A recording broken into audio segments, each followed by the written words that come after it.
you, Tom. And so thank you, everyone, for being here tonight. And first of all, I just want to say this is Exhibit A on why you should join a hiking club and volunteer from the safety of a computer screen and not actually go outside.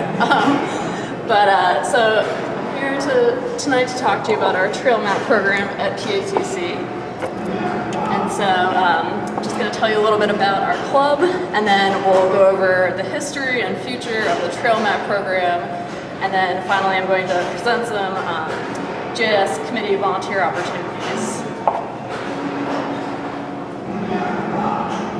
Okay, so basically, this is what PATC is all about. If you've been hiking in our region, you might have come across some long, tall steps, or just wondered how they got there, and there's a chance that 100 or more people from PATC built those steps because the Potomac Appalachian Trail Club is our regional club that is kind of the custodian for the Appalachian Trail, and so in total we manage about 240 miles of the Appalachian Trail in Virginia, Maryland, and Pennsylvania, and then we also do, over 800 miles of the Tuscarora Trail and other trails in the region like Rock Creek Park.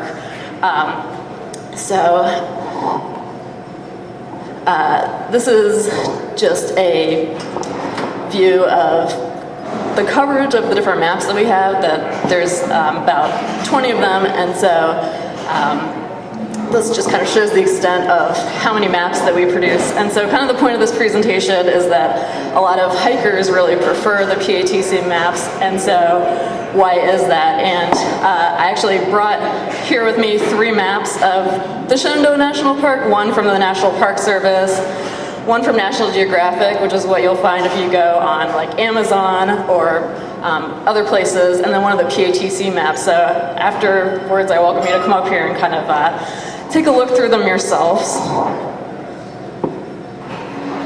Okay, and so PATC's trail maps grew with the club and the trail. The club was founded in 1927, and the first maps were published shortly thereafter. And at the beginning, there really was no trail as we know it today, and no maps to speak of.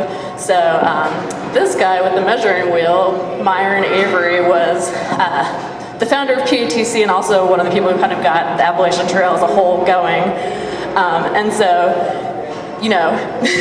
because there was nothing, somebody had to do it, and so on all of his hikes that he would go scouting in the region, he would take his measuring wheel and kind of like measure the trail and later use that for making maps. And then just on the left side is kind of a view of like a map from 1933 and 1938, and it's kind of difficult to tell, but 1938 was the first time that they introduced contour lines.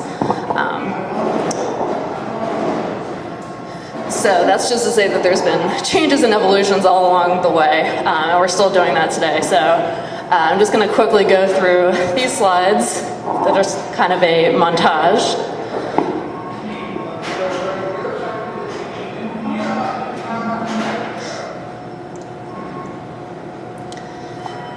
Okay, and so basically, from 1927 up through the early 2000s, the measuring wheel and, of course, like a compass was still what was being used to gather trail data. And so, you'll see the measuring wheel in both of these pictures.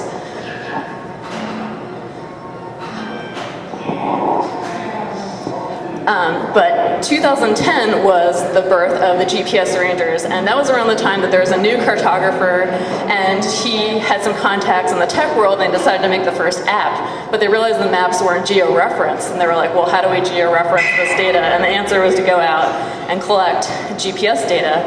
And so, fortunately, one of the people who's been in the club a really long time and is the leader of the GPS Rangers actually worked for NOAA and NGS, so he had the wherewithal to kind of set up this whole program of surveying. And something that I didn't mention before is the reason why he's making these new maps is just because the landscape is always changing, and there might be additions to like the land that's owned by the park, trails get rerouted to take better advantage of ridge lines, or due to rebuilding from erosion, et cetera, et cetera. So basically the GPS rangers are kind of constantly out there in all these map areas collecting new data.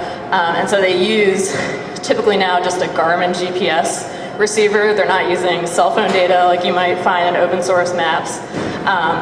And so they have this very elaborate system of getting the data. And so that's why PATC maps are really preferable, is because we have the data. If you look at the National Geographic map, I would challenge you to find the date that it was last revised. So they're a little bit nebulous about that, and it's sort of unclear where they get all their trail data, but we actually have people out there collecting, data on where the trail is, as we have since 1927. And so what the GIS committee does is takes that GPS data and edits it in currently ArcGIS Pro, and then produces maps in Adobe.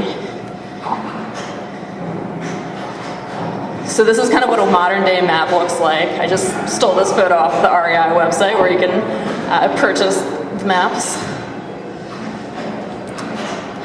And this is kind of where we're heading in the future in 2023, and why we're looking for some new people to help out is that we're moving some of the maps into apps like Avenza, and finding new ways to use the data in this digital world. And these are some of the signs that you'll see on the Tuscarora Trail that were put up by PATC, and they do have a QR code.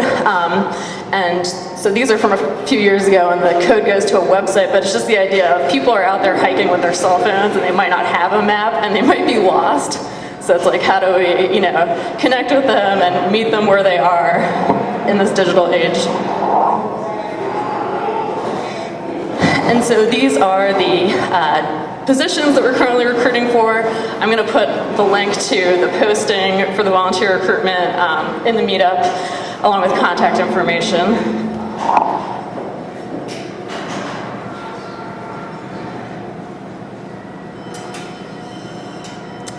Okay, and so you guys have been such a great audience. I know you're afraid you weren't going to see the measuring wheel again, so there it is one more time. Thank you very much.